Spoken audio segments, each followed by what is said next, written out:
here at Scott Tripp, we're sitting in the boardroom of the band office with Jacob Jadis and Amber Jadis, who are raising a family here and growing a couple of businesses too. Jacob, tell us about your business in the printing supplies. The business has been operating since 2005, and we ship all across Canada, and we sell 2 or 3 product lines. One primarily being the remanufactured recycled brand, which is what we're known for. The other one is OEM new, and we active in government procurement, and we ship direct, free of charge. That's great, and you're providing a good service to your customers and to the environment. Yes, and our recycling program seems to be a hit too. Like, a lot of people don't know what to do with these used cartridges, so we offer a service program that will help them recycle their waste. And Amber, you're in the education business. Yes, well, education and engineering cross paths, so I still have a consulting engineering and business consulting business, which is COSOL Consulting, and then I have Bricks for Kids, so we get to do really fun stuff with kids where we're teaching young ones about science and engineering and math and technology with Lego and motors and batteries and things that move and fun. So it's a neat crossover between your professional life as an engineer and bringing on the next generation. Well, exactly. I come from a family of teachers who actually told me not to be a teacher, but I've always had that educational blood flowing through. So when I discovered Bricks for Kids franchise, I just said, oh, that is everything I'd love to do, working with kids and engineering. So with Bricks for Kids, I'm trying to get a sense of what scale there'd be, or what clientele there would be in terms of the numbers on PEI. Yeah, primarily K to 6, although we do some preschool classes as well. And we've had over 1,000 kids come through our programs in the last 2 years on PEI. So, and that's the ones that we've had registered in programs. So we've also done a lot of other things at schools where, we've just been set up, and, we were at Westwood the other day, so 500 some kids came to play with their stuff and came to play with the Lego and get a taste for it. And then once they do the program, say if they're in grade 1 or 2, do they likely come back for a further stage of it? Most do, yeah, most do. We've been in just about every school in PEI for after school classes, and most schools were there a couple times a year.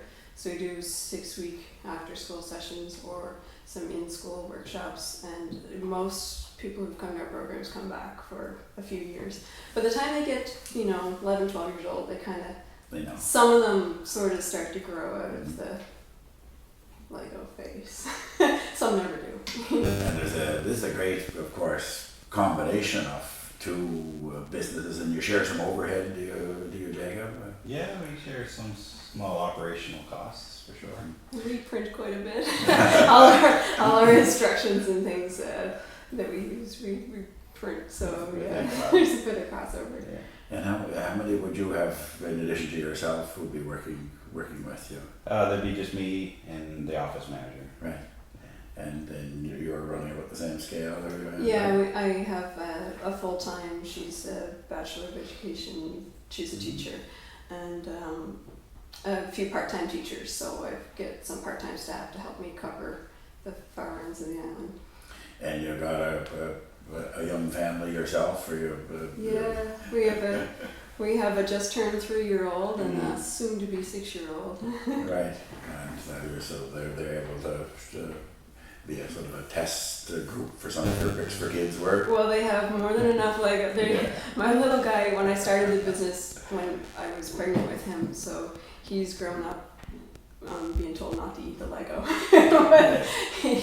They both are very hands-on, and my daughter is at the age now where she can help.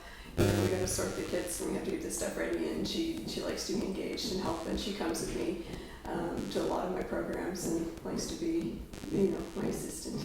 Should be a future business person. And in addition to what you're doing in business, you're both quite involved with the community. You're on the council here. Yes, currently I was elected last year. And Amber, you're one of the original members of the Learning Partners Advisory Council. Yeah, I'm heavy into the discussions about educational change and on PEI, and very passionate and involved in that world right now. But it's a great thing to be starting things and have the independence, of course, that you. Well, that it's you challenging. It's definitely challenging. Yeah. So where would you say the entrepreneurial piece, that kind of the urge to do your own thing and have a business, where do you suppose that comes from? That's a good question. I didn't even know. I came out of college in hopes for a fancy IT job. I worked with the province for a couple of years, and then, my coworker inspired me, I guess. He was an aspiring entrepreneur, and then we had this plan to design this business plan for this printer company. So we spent our summer together, and we wrote this business plan, and he kind of didn't follow through to the end of it. He moved off to another business. Not that he didn't want to do this, but he had a brother who was establishing a construction business, and he wanted to get into construction. So I carried forth our plan, and it's been almost 11 years now. Great, you're into it. Yeah, I got my master's of business at UBI in the first cohort, and it really triggered that entrepreneurial urge. Yeah, and then of course went together with the DNA to be a teacher. Yes, yeah. Well, I think it's great what both of you are doing, and it's great for me to get to be here and learn about it and know that there's such great things happening out all through the province, and that you're making the path and the contribution that you are. Thanks. Thanks. Thank you. Thank you.